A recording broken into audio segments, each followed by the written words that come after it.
Hello guys welcome. हजुरहरूलाई आज एक ठाउँ लाँदैछु कफी खानलाई। हामी चाहिँ यहाँ साथीहरूसँग गयौँ, 4-5 जना आएको थियौँ। अनि त्यसपछि रमाइलो भयो। गयौँ। यो चाहिँ बुढा नीलकण्ठको भङ्गालमा रहेको छ। हजुरहरूलाई नाम पनि देखिहाल्नु होला, देख्नु भएन भने मैले लास्टमा फेरि भन्छु।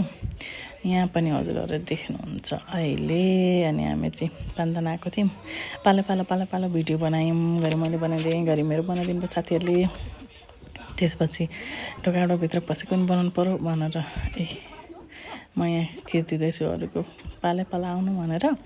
अनि फेरि पालो गर्न जानुभयो। फेरि म पनि गएँ, मेरो पनि खिचिदिनु भयो। त्यसपछि हामी लिफ्टमा गयौँ, लिफ्टलाई पर्खिराखेका छौँ। त्यसपछि लिफ्ट आयो, हामी गयौँ 8th फ्लोरमा।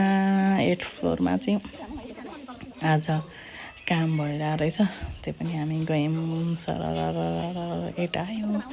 यहाँनिर चाहिँ ब्राइड टु बी भनेर ब्राइडको लागि प्रिपरेसन भइराखेको रहेछ। अनि हामीले ल ब्राइडलाई डिस्टर्ब नगरौँ, हामी फटाफटी खाजा खाएर निस्क्यौँ भनेर खाजा अर्डर गऱ्यौँ।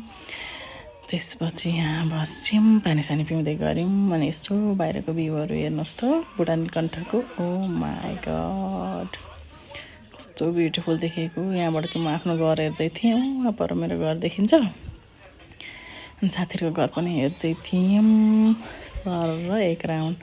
यस्तो राम्रो एम्बियन्स, यस्तो राम्रो छ। हजुरहरू एकपटक आउनु होला कफी खान। यस्तो राम्रो छ। मेन्दो बुढा नीलकण्ठ भङ्गालमा छ। यसबाट वरिपरि बुढा नीलकण्ठको भ्यू हेऱ्यौँ, पारी कपन पनि हेऱ्यौँ। त्यसपछि बसेर खाजा नास्ता खायौँ। Thank you.